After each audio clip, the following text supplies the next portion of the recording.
everyone, and welcome back to In Ohio Country Today.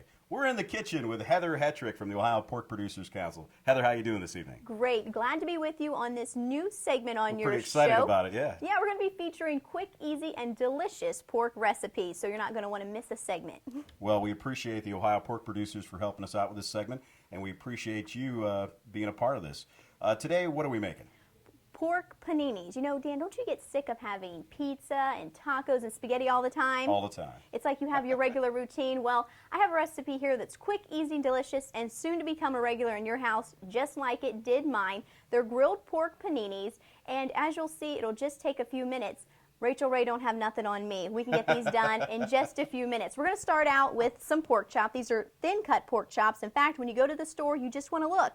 It'll say right on the package, thin pork chops. And what we're going to do is marinate them. What I've done here is just took some balsamic vinaigrette dressing, shook it up, put these pork chops in a Ziploc bag. Now you can marinate them for 5 minutes or up to overnight if you're planning ahead. And usually I would put this on the grill, but one time it was raining. I couldn't get my grill out to grill these, so I got out my George Foreman, and I found that it works just as well. So we're going to place these on the George Foreman, and it won't take long because remember, these are thin pork chops. It doesn't take long at all. So we'll get those started on there, and we're going to go ahead and make our sandwich part of it. And we're going to go and grab a piece of Italian bread, and this costs just $1 at your grocery store, and it's usually fresh. In fact, I love the leftovers too. You can do lots with it. So we're going to take our piece of Italian bread. We're going to put some pesto on it. And I don't know about you, but I wasn't sure about pesto at first. Oh, I found that all it is basil, Parmesan, olive oil mixed together. Nothing to be afraid of. It's delicious. You can find it in the Italian section of your grocery store. And we're going to put that on both sides of the bread. We're just going to go ahead and slab that on there. Well, while you're putting that on there, let's talk a little bit about your background, and we appreciate you being a part of our show. Where you're from, what your background is as far as working with the pork producers. Well, I grew up on a hog farm in Botkins, right off I-75. My family are farmers there. We have about 300 sows. It's a farrow to finish operation.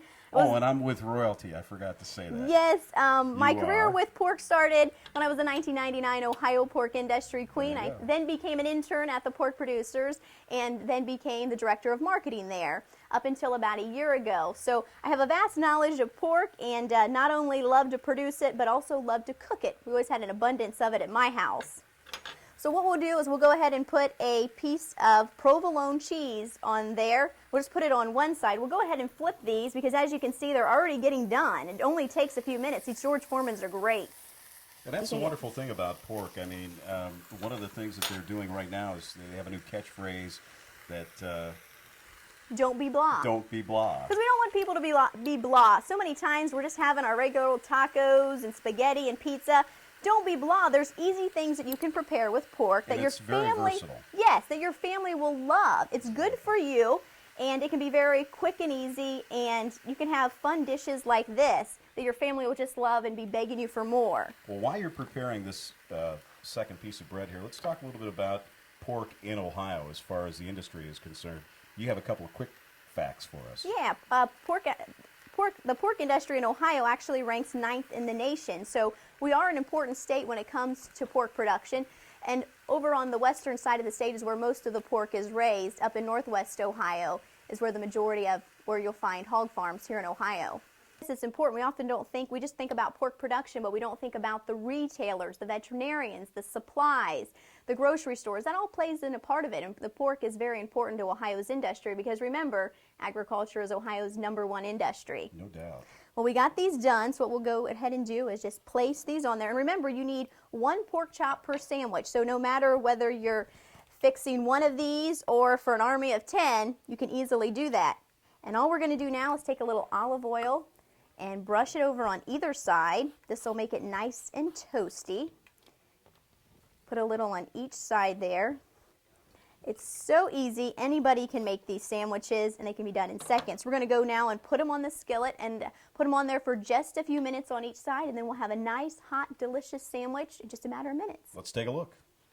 The grilled pork panini, a la Heather Hetttrick and the Ohio Pork Producers. It seems like a very delicious short, simple meal that people can make. Yes, it's very easy, simple, something that you can make in just a matter of minutes, and you can find all the ingredients very simply in your grocery store. And talking about finding people or finding things, Heather Hetttrick, you can find her every morning and afternoon on Clear Channel stations throughout the state of Ohio. We want to thank you. We want to thank the Ohio pork producers for this feature. We look forward to having you on once again in the future. And if people would like more great pork recipes like this, you can go to theotherwhitemeat.com. Theotherwhitemeat.com, or check us out on the web at inohiocountry.com, and we'll have a link to the Ohio pork producers as well. We'd like to thank Ralph and Danielle Owen here at Owen Kitchen and Bathroom Showroom in beautiful Wapakoneta, and of course, once again, Heather Hetttrick and the Ohio pork producers.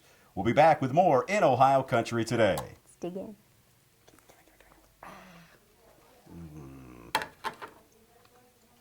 I'm hungry. I'm ready to go.